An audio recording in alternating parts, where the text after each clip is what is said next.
I'm WG, most of us knew it was coming, the Orlea nerf is here, and as we all thought, it is not going to hit Orlea. Orlea still does the same things to the same degree, it is to the spores. So now what exactly changed? The stack cap went down from infinity all the way to 20, and the damage increase per stack went down from 10% to 5%, meaning now per spore stack you're increasing the damage taken by 5%, capping out at 100%. Other minor changes are that, for example, the Isaiah partner description is now more understandable, that Chizuru can finally continue to stack Will-O-Wisp from Shackles of Hunger, but the main focus here is how do we deal with this Orlea nerf and how you can now restructure your Orlea to be still as effective as possible. So let us first get a baseline. This is a turn 6 pretty much perfect Orlea setup. You can see we have vulnerable stacks, we have 53 of the spores, and then here it's going to be Fighting Spirit cast. This is without the partner effect, and this is before the spore change. You can see us hit for 434,531.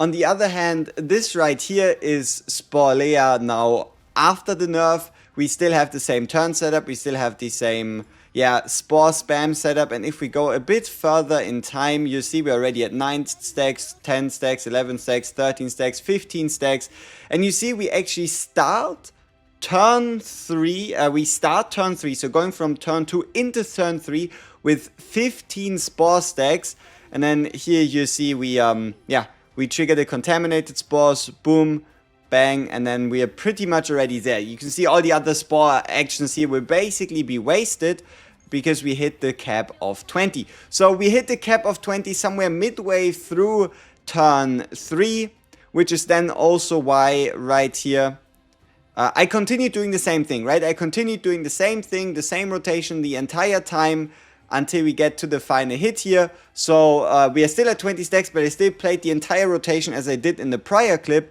And now you see, even though we do not crit, we still hit the boss for 77,200 damage, with my crit damage a little over 210 something percent. This comes out to around 155 to 160k damage, which is obviously a stark difference to 435,000. But let's talk about the whys, hows, and what you can do to do even more damage, right? So how can we recover from this? Because obviously spamming 53 spores isn't the way to go anymore. This Orlea super spore build still has its viability, but it is only if you try to get out as much damage, as many multiplying factors as possible within just 3 turns. There were also other combatants benefiting from the spores themselves, and for those it's mostly unchanged. It's only for those wait a few turns and then one big hit, one big burst, stacking spores until infinity decks, like for example Barrel. Barrel can still absolutely run 4 opening founds, 1 source of spores, and then all of a sudden she'll be doing 40 hits every single damn turn in perpetuity. So for example, SPORES is absolutely unaffected from this, and also other characters like, let's say, Rin, who are just mainly dealing extra damage based on the spores themselves being a skill card rather than anything that enhances the damage of the cards. That is the same as well. So now let's talk about Orlea, Orlea, and what we should now do and look to change in the future for her.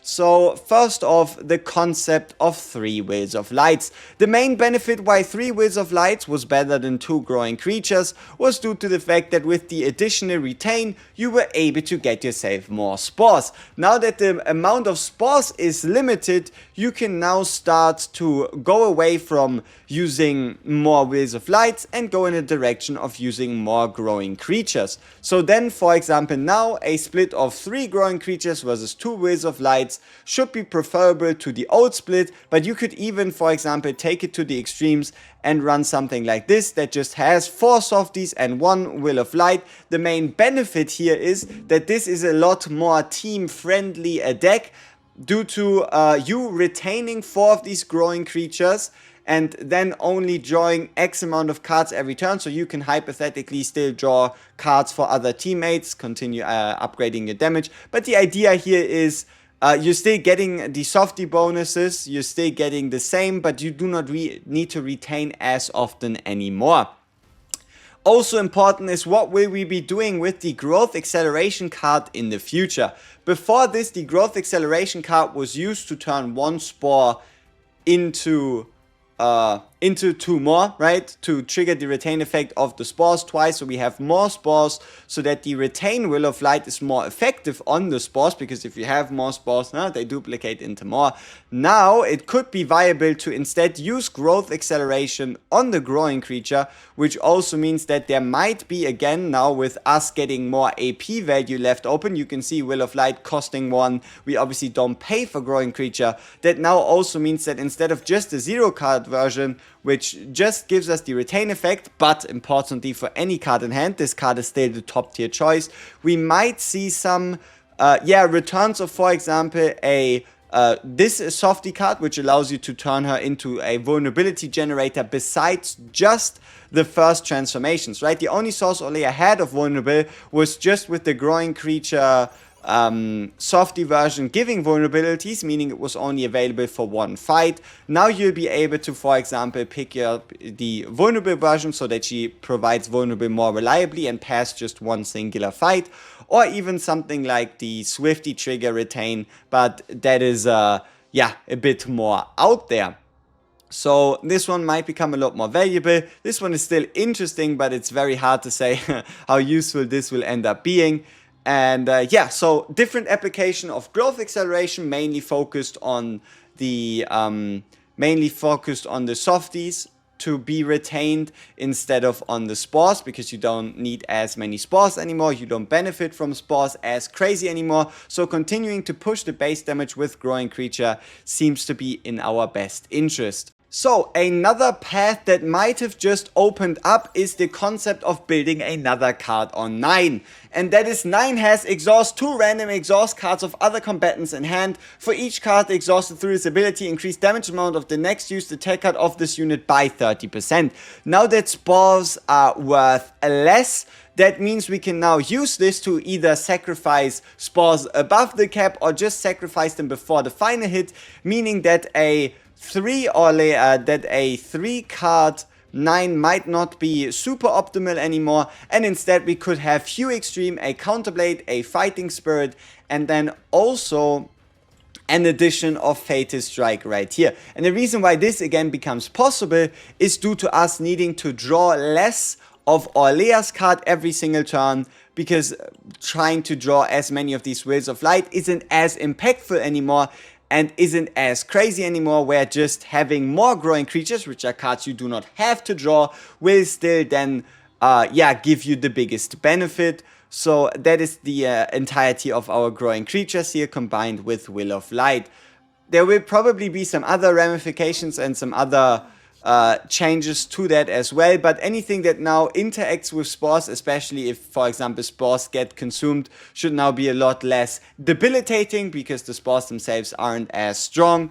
And we still have to again once more build up to Orlea's full potential after the changes to the spores, but take this away, Spore layer, Orlea was untouched. Orlea does exactly what she did before in the same way she did before. The only thing that happened was the spores. So yeah, I'm very damn happy that they finally fixed up Chizuru, because honestly, it was really weird. Like early Tuesday, I still played Chizuru the normal way, and then starting from Tuesday, after I ended my stream, I got flooded with a bunch of messages telling me that Curse Shackles doesn't work anymore, and I was like, there is no way, right? There's no way this base mechanic didn't work. Then I played it for myself on that later Tuesday, played it on Wednesday, and damn, I was getting a little sad to and kind of just waiting, right? Waiting, especially with the streams as well, waiting for them to fix her up, and that should now have happened, and we can now finally enjoy Chizuru to her fullest potential. Again, there's only still one more thing, and that is something the devs might be able to fix in the future, and that is, I still do not like that when a Shadow of the Moon gets cost reduced and levels up into a Shadow of the Moon plus, it again increases itself to by 1 cost, right? So we'll have to see if they changed it. I doubt it, but yeah, that is Orlea, SPORES. Let me know down below if you have any other ideas on how you can further improve this, and also if you think the devs were going too far nerfing the SPORES the way they did. Peace!